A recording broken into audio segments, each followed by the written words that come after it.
Hello, नमस्कार साथियों। मैं आपका साथी संजय रतिवाल। मैं आप सभी का हमारे यूट्यूब प्लेटफॉर्म गरोना पेशियस पे हार्दिक स्वागत करता हूं। हम पढ़ रहे थे मेवाड़ का इतिहास, राजस्थान के इतिहास में हमने रतन सिंह तक पढ़ लिया था। आज उसी कड़ी में चलते हुए आगे का राजा पढ़ेंगे और आगे राजा आता है महाराणा हमीर। हमीर के बारे में पढ़ेंगे आज। तो करते हैं आज की क्लास का आगाज। महाराणा हमीर। हमीर का शासनकाल टाइम पीरियड जो मिलता है वो है 1326 से 1364 ईस्वी तक। ये हमें महाराणा हमीर का टाइम पीरियड मिलता है। हमीर के अंदर आगे पढ़ने से पहले मैं एक बार आप सभी को थोड़ा पीछे ले जाना चाहूंगा। हमने गूहिलों में सबसे पहले गूहिल पढ़ा, गूहिल के बाद में आता है बप्पा रावल पढ़ा, और बप्पा रावल के बाद में हम देखते हैं एक राजा और होता है रण सिंह या करण सिंह। रण सिंह या करण सिंह। रण सिंह या करण सिंह, इसके दो पुत्र होते हैं, एक होता है क्षेत्र सिंह और एक होता है राहत। रण सिंह के दो पुत्र है जी। पहला पुत्र है क्षेत्र सिंह, दूसरा है राहत। ये वाला जो पुत्र है ये बड़ा पुत्र है और ये जो पुत्र है ये छोटा है। इनके बीच में क्या हुआ, जो बड़ा पुत्र है वो तो रहेगा राजा चित्तौड़ के अंदर। दो शाखा बंट गई हैं इधर से। और जो छोटे पुत्र है उन्हें एक ठिकाना दिया गया, वो ठिकाना है सिंसोदा। सिंसोदा। यहाँ पे हो गए सामंत। इधर चित्तौड़ में होंगे राजा और सिंसोदा के अंदर होंगे सामंत। अब यहाँ से टाइटल मिलता है इनका। इधर जो चित्तौड़ के अंदर है ये लगाएंगे जी रावल, अपने नाम के आगे लगाएंगे रावल, और इधर वाले अपने नाम के आगे लगाएंगे राणा। अब बात आ गई जी सर, टाइटल तो हमें यहाँ से मिलता है कि क्षेत्र सिंह ने रावल लगाना प्रारंभ किया या श्याम सिंह ने रावल लगाना प्रारंभ किया। इधर श्याम सिंह भी नाम कर सकते हैं अपन, श्याम सिंह कर देते हैं। इनसे पहले वाले जो राजा है उनके आगे फिर रावल कैसे लगा, इस रावल पे बात करते हैं। इनके अंदर आगे चल के बड़े राजा आते हैं, जैसे कुंभा आ गया, लाखा आ गया। कुंभा अपना ग्रंथ लिखवाता है और उन ग्रंथ में वो अपनी उपाधि रावल देता है और उनके आधार पे वो अपने पूर्वजों के नाम देता है, रावल उपाधि लगाते हैं। क्योंकि इस श्याम सिंह के बाद में आगे जाके आता है राजा कुंभा। इस कुंभा को ये पता था कि हमारे जो पूर्वज श्याम सिंह है ये रावल लगाते हैं, उपाधि जो है रावल लगाते हैं। तो इनसे पहले वाले भी राजा जो है वो रावल ही है, इन्होंने लगा दिया जी रावल। रतन सिंह, तेज सिंह, करण सिंह, समर सिंह, इन सभी के आगे लगाया जो रावल ने लगाया, वो कुंभा ने अपने ग्रंथों में लगा दिया। वो नाम लेता है कहीं कहीं पे अपने पूर्वजों के, तो कुंभा ने उधर रावल लगा दिया। और इसके बाद में हमने रावल ही पढ़ना प्रारंभ कर दिया। ऐसा कहा भी जाता है कि श्याम सिंह के बाद में जो ऊपर के राजा है, नीचे के राजा है, उनके आगे रावल लगता है। तो ये रावल जो है यहाँ से प्रारंभ होता है। मान ली बात। अब रावल में हमने पढ़ा हमीर से पहले रतन सिंह, रतन सिंह के बाद में सीधा आता है महाराणा हमीर। रावल खत्म हो गया। इससे ये प्रश्न बनता है कि रावल शाखा का अंतिम राजा जो था, अंतिम राजा वो रतन सिंह है, ध्यान रखना। रावल शाखा का अंतिम राजा या शासक रतन सिंह। इधर हो गए राणा। अब ये जितने भी सिंसोदा के राजा सामंत बनेंगे वो सारा की सारा आगे राणा या महाराणा लगाते हैं। तो ये महाराणा शाखा इधर से प्रारंभ। अब फिर हमीर पे पहुंचते हैं। हमीर कैसे, कहां से आए। हमने पढ़ा रतन सिंह अलाउद्दीन खिलजी के साथ युद्ध में मारा जाता है, दोनों के बीच में युद्ध होता है। 1303, 25 अगस्त 1303 में युद्ध होता है। चित्तौड़ का पहला शाखा, सबसे बड़ा शाखा वही है। उसके अंदर मैंने आपको बताया था कि जितने भी रतन सिंह के सहयोगी साथी संबंधी थे वो रतन सिंह की सहायता करती हैं। और इधर जो ये सिंसोदा है, उस समय यहाँ पे सिंसोदा का जो सामंत था वो भी यहाँ पे आता है, रतन सिंह की सहायता करता है और सहायता के दौरान उस युद्ध में मारा जाता है। यहाँ पे रतन सिंह के समकाली जो राजा था वो था लक्ष्मण सिंह। लक्ष्मण सिंह था, और लक्ष्मण सिंह अपने 7 पुत्रों के साथ रतन सिंह की सहायता के लिए जाता है। 25 अगस्त 1303 के आक्रमण में ये सारे के सारे शहीद हो जाते हैं, कोई बचता ही नहीं है। मैंने आपको बताया था उस युद्ध में सारे मारे जाते हैं, जितने रावल थे, राणा थे, सब खत्म हो जाते हैं। अब ये लक्ष्मण सिंह जो है, इससे आगे देखते हैं, इधर रावल मारे गए, इधर से लक्ष्मण सिंह आया, इसके 7 पुत्र मारे गए। फिर आगे चित्तौड़ को संभालने वाला, इधर संसोदा को संभालने वाला कोई व्यक्ति है तो वो भी देखते हैं ना। तो लक्ष्मण सिंह से बात करते हैं। लक्ष्मण सिंह के 2 पुत्रों की बात करते हैं। इधर लिखते हैं हरि सिंह और इधर लिखते हैं अजय सिंह।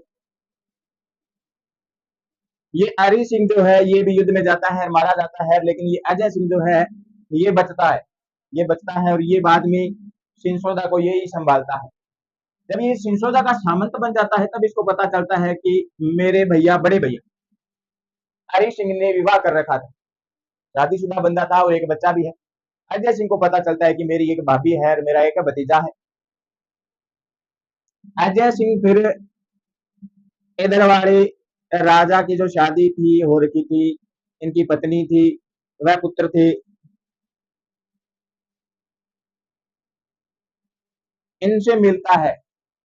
इनसे मिलके जाके इनको कहता है कि आप ऐसा मत करें, हमारे कुल की बेइज्जती हो रही है, हम शर्मिंदा हैं कि आप ससुराल में बैठे हो, पीहर में बैठे हो, और इधर हमारी बेइज्जती हो रही है कि इधर सिंसोदा की, हरि सिंह की जो पत्नी है वो उधर पीहर में जाके बैठी है। हरि सिंह का एक पुत्र भी है, वो पुत्र जो है वो अमीर है। इधर अजय सिंह का एक पुत्र है जिसका नाम है सज्जन सिंह। सज्जन सिंह ये अजय सिंह का पुत्र है। अब इस पे बात करते हैं, हरि सिंह का विवाह कैसे हुआ। या इसे कहा जाता है कि लक्ष्मण सिंह के जितने भी पुत्र थे सारे कुंवारे थे, छड़े थे। एक बार हरि सिंह राजकुमार था, कुंवर था, तो शिकार के लिए जाता है अपने सहयोगियों के साथ, मित्रों के साथ, दोस्तों के साथ। तो कोई गांव से निकल रहे होते हैं, रास्ते पे इधर गांव के किनारे एक बुजुर्ग और उसकी पुत्री अपनी भैंसों और गायों को चरा रहे थे, चारा चरा रहे थे। वो हरि सिंह के साथ में कोई ऐसा चटपटा थोड़ा सा मित्र होता है, वो उधर उस लड़की को छेड़ देता है, पीछे उसको टोंट मार देता है, उस लड़की को गुस्सा आ जाता है, उसके हाथ में रस्सी होती है और वो रस्सी ऐसे घुमा के मारती है कि घुड़सवार और घोड़े दोनों के पाँव में जाके गल जाती है, दोनों के दोनों नीचे गिर जाते हैं। तो ये हरि सिंह उस लड़की की ऐसी वीरता को देख के प्रभावित होता है। हरि सिंह पता करता है कि ये जो कन्या है कहाँ की है, और उसके घर तक पहुंच जाता है। जाके पता चलता है तो एक छोटे से गांव में गरीब परिवार से है। हरि सिंह उसके पिताजी से उस महिला का हाथ मांगता है, उस कन्या का हाथ मांगता है, विवाह कर लेता है। विवाह करने के बाद में हरि सिंह को याद आता है कि ये तो गलत हो गया, मैं राजकुंवर हूँ, बड़े कुल का हूँ, मैंने छोटे घराने में विवाह कर लिया, अगर घर वालों को पता चलेगा तो पापा तो जान ले लेंगे। हरि सिंह ने क्या किया, वहां से अपनी पत्नी को साथ लिया और कोई दूसरे ऐसे छोटे कस्बे में जाके वहां पे रहने लग गया, और वो पत्नी को वहां पे रखता था, बीच जाके में ऐसी एक फिल्म भी है जिसमें प्रवेश रावल और वो सारे अक्षय कुमार ये होते हैं, और वो उनमें से एक विवाह करवा लेता है, और वो बाद में अपने भाई पिता से अपनी पत्नी को अलग रखता है। शायद हलचल मूवी है, शायद वो हलचल मूवी वाला सीन इधर हो जाता है। तो हरी सिंह युद्ध में मारा जाता है, और बाद में अजय सिंह को पता चलता है कि मेरे भाई की पत्नी है, मेरी भाभी है, मेरे भतीजा है, उनको लेके आता है इधर। तो अजय सिंह सबसे पहले अपने भतीजे व भाभी को सिंसोदा लेकर आता है, हमीर को सिंसोदा लेकर आता है। जैसे हमीर को सिंसोदा ले आता है तो हमीर यहाँ पे रहने लगता है। हमीर अब सिंसोदा में आ गया, बाहरी आक्रमण हो रहे थे, इधर सिंसोदा पे कोई बाहर से आक्रमण करता है, काफी दिनों से आक्रमण हो रहे थे। सज्जन सिंह को भेजता है अजय सिंह, अजय सिंह जा पुत्र सज्जन, जाके देख के यहाँ कौन आक्रमण कर रहा है, युद्ध में जा उनको भगा के आ। सज्जन सिंह जाता है और वो इससे भागते नहीं है, भारी आक्रमणकारी जो होते हैं वो ये वापस आ जाता है। सज्जन सिंह, अजय सिंह पूछता है क्या हुआ, बोला पापा पार नहीं पड़ी, अपने तो हाथ खड़े हैं, सामने वाले बाटी मारते हैं और जोर जोर से मारते हैं, लगी और एक दो इधर पाँव पे लगी, कोनी पे लगी, सिर में और लगी है, पटपटा खोल देते मारा जाता है। इधर पास में हमीर बैठा था, अजय सिंह हमीर की तरफ देखता है, वो हमीर को कहता है कि हमीर तुम जाओ और देख के आओ। अमीर उस समय छोटी उम्र का ही था, लेकिन जितना छोटा था उतना ही बहादुर था, वीर योद्धा था, तो बचपन से ही खतरनाक तरीके से बाहरी आक्रमण को भगा के आता है, और उसके बाद में बाहरी आक्रमण वाले भाग जाते हैं। तो अजय सिंह बड़ा खुश होता है अमीर से, पुत्र हो तो ऐसा हो, अन्यथा हो ही नहीं। सज्जन सिंह को इस बात का गुस्सा लग गया, अच्छा मेरे पापा और भतीजे की बात करने लगे। तो अजय सिंह कह भी देता है कि अब सिंसोदा पे अधिकार तो वैसे अमीर का ही है, क्योंकि मेरे बड़े भाई थे, वो युद्ध में शहीद हो गए, मारे गए, अगर वो होते तो हमें राज मिलता नहीं, उनके मरने के बाद मुझे सिंसोदा पे राज करने को मिला है। और वैसे भी अब अमीर जिंदा है तो सिंसोदा पे अधिकार तो अमीर का ही होगा। तो अजय सिंह के बाद में अमीर का राज होता है। इस बात से सज्जन सिंह थोड़ा गुस्सा हो जाता है कि अच्छा मेरे पापा राजा थे, मुझको राजा ना बना के अपने भतीजे को बना दिया, ऐसा थोड़ी होता है। सज्जन सिंह यहाँ से नाराज होकर महाराष्ट्र की तरफ चला जाता है। ये सज्जन सिंह जो है महाराष्ट्र चला जाता है, गुस्सा में आ जाता है। गुस्सा आपको पता है बड़ी एक खराब चीज है, गुस्सा नहीं करना चाहिए बंदे को, व्यक्ति को शांत रहना चाहिए, जितना शांत रहता है उतना ही अच्छा रहता है। क्रोधित होता है तो वो ना जाने अनजाने में पता नहीं क्या कर जाता है, और बाद में उसको उसका पछतावा भी होता है। तो वर्तमान समय में देख रहे हैं बच्चे को गुस्सा ज्यादा आता है, 10वीं का रिजल्ट आया, 12वीं का रिजल्ट आया, परसेंट कम आ गया, इधर उधर वालों ने थोड़ा बोल दिया तो फांसी वगैरह खा लेनी, सफरे वगैरह करें। तो ये गलत है, थोड़ा धैर्य रखिए और थोड़ा सोचिए कारण क्या है। ऐसे क्रोधित होने से हमारे जीवन के अंदर हम अपने आप को बहुत बड़ा नुकसान पहुंचा सकते हैं। तो क्रोधित न हो, थोड़ा शांत रहिए, सोचिए, एकांत में बैठ के सोचिए। एकांत में दिमाग कम चलता है तो थोड़ी सहयोगी मित्र परिवार के सदस्यों के साथ बैठे, थोड़ी बहुत टेंशन होती है वो कम होती है। तो इधर सज्जन सिंह गुस्से गुस्से महाराष्ट्र चला गया। आगे जाके मैंने आपको बताया भी था, गोहिल वंश की 24 शाखाएं थी, वो 24 शाखाओं में से एक इधर महाराष्ट्र में भी शाखा थी। ये सज्जन सिंह के वंशज में आके जाके छत्रपति शिवाजी होते हैं। जब शिवाजी बड़े होते हैं तो शिवाजी कहते भी हैं कि मैं महाराणा प्रताप का वंशज हूँ, मैं सिंचोदिया हूँ, सिंचोदा का वंशज हूँ। तो ऐसी बातें शिवाजी बताते हैं, लेकिन ध्यान में रखना 24 शाखाओं में से एक शाखा इधर महाराष्ट्र के अंदर भी। अब थोड़ा और आगे बढ़ते हैं। और क्या, जब रतन सिंह पढ़ रहे थे तो रतन सिंह के मरने के बाद में रतन सिंह का एक छोटा भाई होता है कुंभकर्ण नाम का। वो कुंभकर्ण नेपाल चला जाता है, तो नेपाल में जाके रहने लगता है। तो मतलब नेपाल में भी गोहिल वंश की शाखा थी। मैंने उस समय बताया था कि नेपाल में गोहिल वंश की शाखा थी, जब अपने पहली क्लास मेवाड़ का इतिहास प्रारंभ किया था। कुंभकर्ण के बाद में इसके वंशज में आके जाके बनता है पृथ्वी नारायण शाह। पृथ्वी नारायण शाह ने नेपाल के अंदर अपनी डायनेस्टी स्थापित कर ली थी, अपने वंश की स्थापना कर ली थी। ये राजतंत्र जो चलता है ये 2007 तक चलता है नेपाल के अंदर, ध्यान रखना। नेपाल के अंदर जो राजतंत्र चलता है 2007 तक चलता है। ये 7 तक जो इनकी डायनेस्टी थी वो वहां पे राज कर रही थी। 2007 के बाद में इस राजतंत्र को समाप्त कर दिया। तो ये ध्यान रखना कि एक शाखा इधर नेपाल में भी थी और एक अभी मैंने महाराष्ट्र में बताई, छत्रपति शिवाजी। आज इसे आगे बढ़ते हैं। तो इधर अब हमीर को राजा बना दिया। हमीर को राजा बनाया जाता है तो हमीर सोचता भी है कि हमारा जो क्षेत्र चित्तौड़ है वो हमारे ही पूर्वजों का है, तो वो किसी और ने कब्जा कर रखा है, तो क्यों ना हम इस सिंसोदा से उस चित्तौड़ पे अधिकार करें, चित्तौड़ में जाके रही। अक्सर वो राजधानी थी, वहां पे जाके रही। तो जिस समय रतन सिंह को हरा के खिजर सिंह रहता है चित्तौड़ पर, खिजर सिंह के बाद में जो आ जाता है, खिजर खान के बाद में जो आता है वो होता है मालदेव सोनग्राम, बुछाड़ा मालदेव। बुछाड़ा मालदेव की मृत्यु हो जाती है। मृत्यु होने के बाद में रुद्र राजा बनता है, उसका पुत्र बनवीर, जिसे जैसा भी कहा जाता है, बनवीर जैसा बन जाता है। इधर हमारा जो सामंत राजा है वो हमीर है। 1320 के आसपास खिलजी वंश खत्म हो जाता है दिल्ली के अंदर, और तुगलक वंश आ जाता है। खिलजी वंश का जो प्रधानमंत्री था मलिक जाफर नाम का, उसने अपने बेटे और जितने भी अपने आगे जो शासन करने वाले थे उन सबको मार दिया। अंतिम समय में आप मर जाता है। इनके मरने के बाद में खिलजी वंश समाप्त हो जाता है, तुगलक वंश की स्थापना होती है, तुगलक वंश दिल्ली में आ जाता है। तो इधर तुगलक वंश के आने के बाद में जो चित्तौड़ था, चित्तौड़ था, बनवीर था, बनवीर जैसा, दो नाम देख लेना आप, जैसा भी आए वैसा कर देना। इनको क्या है, दिल्ली से सहायता मिलनी बंद होगी। सहायता मिलनी बंद होगी तो इधर मौके पे चौका देख के हमीर ने आक्रमण करने प्रारंभ किए। आक्रमण करता रहता था हमीर।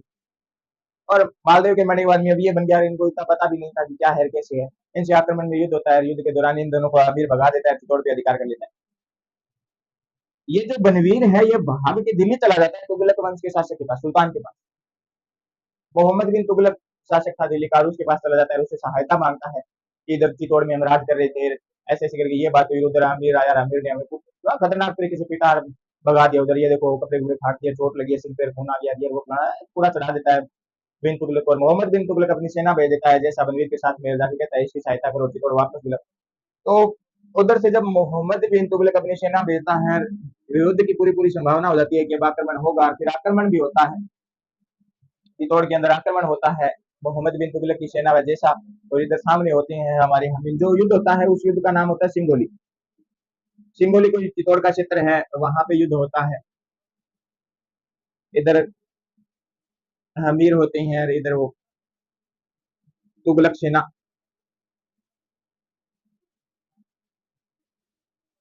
वह बनवीर जैसा जो भी नाम है याद रख लेना। ये आते हैं अमीर, पहले भी बताया छोटा था तभी उसने बाहरी आक्रमण का सामना किया और बाद में चित्तौड़ को जीता। इनसे वो क्या करता है राजा, राजस्थान का है, फिर इनको भगा भगा के थोड़ा थोड़ा खतरनाक तरीके से मारा। ये हार जाते हैं, चप्पलें हाथ में लेके भाग जाते हैं, ये इधर अमीर जीत जाता है। अमीर जीत जाता है, अच्छे तरीके से चित्तौड़ पे अधिकार कर लेता है। ये बात है हमें अमीर की जानकारी के बारे में। जब चित्तौड़ पे अधिकार हो जाता है अमीर का,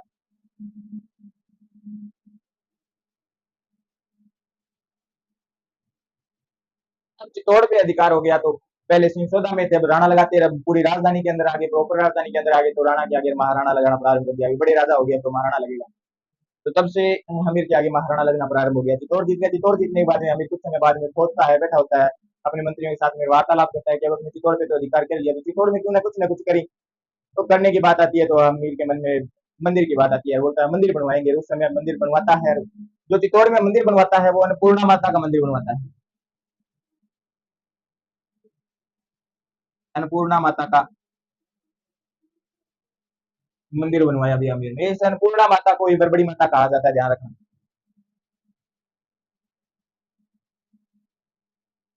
अन्नपूर्णा माता को ही बरबड़ी माता कहा जाता है। अमीर ने बनवाया।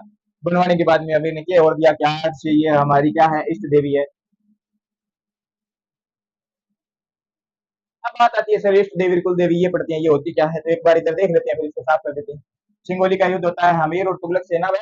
बनवीर के बीच में हमीर जीत जाता है, तुगलक सेना में बनवीर हार जाता है, चित्तौड़ पे अधिकार कर लेता है, अन्नपूर्णा माता का मंदिर बनवाता है, जिसे बरबड़ी माता कहा जाता है। इष्ट देवी कहता है ये हमारी इष्ट देवी है। अब इष्ट देवी कुल देवी की बात करते हैं सर, ये क्या होती है। एक बार में समझ नहीं आता है, कुछ ऐसी बातें भी होती है कि सर क्योंकि शब्द सेम सेम होते हैं तब नहीं ध्यान में आता। इष्ट देवी की बात करते हैं, इष्ट देवी और कुल देवी। इष्ट देवी इधर हमीर ने कहा कि हमारी इष्ट देवी है जो कौन है, अन्नपूर्णा माता है। अन्नपूर्णा माता जी, मान ली बात, अन्नपूर्णा माता है। इधर अन्नपूर्णा माता की पूजा होने लगी। जो राणा महाराणा थे ये अब अन्नपूर्णा माता की। अब कुल देवी की बात आती है, कुल देवी कौन होती है, तो इनकी कुल देवी की बात करें, हमीर की कुल देवी की बात करते हैं तो वो है बाण माता। बाण माता कुल देवी वो होती है जो कुल के अंदर, कुल में एक ही होती है। जो कुल है, हमीर के कुल की बात करें, जैसे गुहिल वंश है, तो सभी गुहिलों की जो कुल देवी है, इनके कुल की देवी है वो तो है बाण माता। मतलब जो कुल है सारे के सारे गुहिल एक ही माता की पूजा करते हैं, कुल देवी होती है वो। अब इस इष्ट देवी की बात आई है कि अलग अलग क्षेत्र में जाके जब वंशज रहने लग जाते हैं, अलग अलग क्षेत्र में जाके जब वंशज रहने लग जाते हैं, वो वहां पे अपनी कोई और माता का मंदिर बना लेते हैं, उसकी पूजा करने लग जाते हैं, तो वो वहां की इष्ट देवी होती है, उस क्षेत्र के वंशज की इष्ट देवी होती है। तो ये ध्यान रखना, कुल की देवी होती है वो कुल देवी होती है, जो एक क्षेत्र विशेष की देवी होती है वो होती है इष्ट देवी। यहाँ तक पढ़ लिया। और आगे बढ़ते हैं हमीर के बारे में। सबसे पहले हमें पता होना चाहिए कि हम किसके बारे में क्या पढ़ रहे हैं, हमें पढ़ना क्या है। तो हमीर के बारे में बात करते हैं। हमीर के बारे में, इसके विजय अभियान में इसकी उपाधियां, दो ही चीजें पढ़ने के बारे में, बाकी तो कहानी है जो मैंने सुना दी आपको, कैसे क्या हुआ सारी की सारी बात बता दी। विजय अभियान भी हमने बदल लिया कि उधर वो अजय सिंह के पास जाता है, सिंसोदा के अंदर बाहरी आक्रमण को हरा देता है, ये भी एक कहानी है। बाद में सिंगोली का युद्ध होता है जिसके अंदर तुगलक सेना व बनवीर जैसा को हरा के चित्तौड़ पे अधिकार कर लेता है, ये विजय अभियान है। अब इसके बाद में उपाधियां पढ़ते हैं, हमीर की उपाधियां क्या है, टाइटल।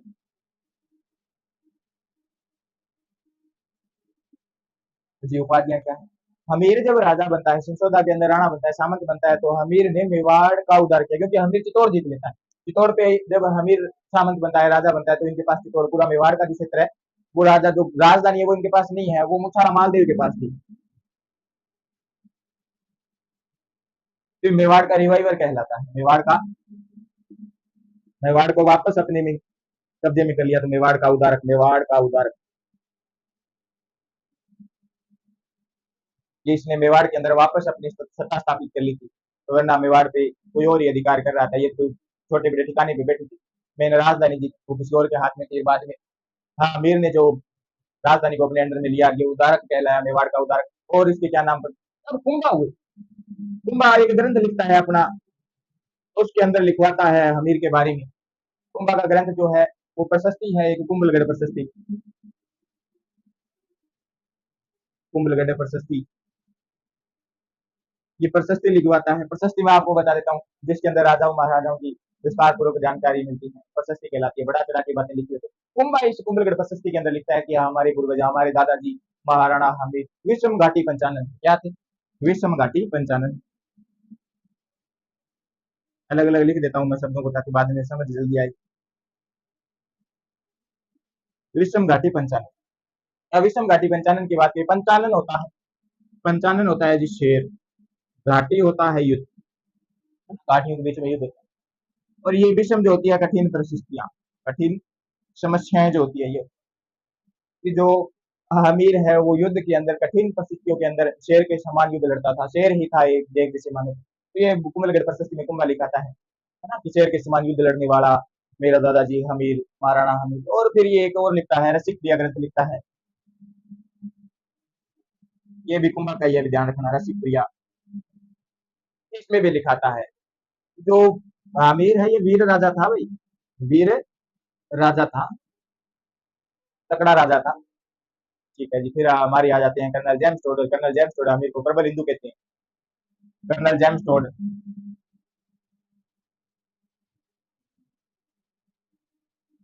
ये भी अमीर को प्रबल हिंदू बताते हैं कि अमीर जो है वो प्रबल हिंदू है।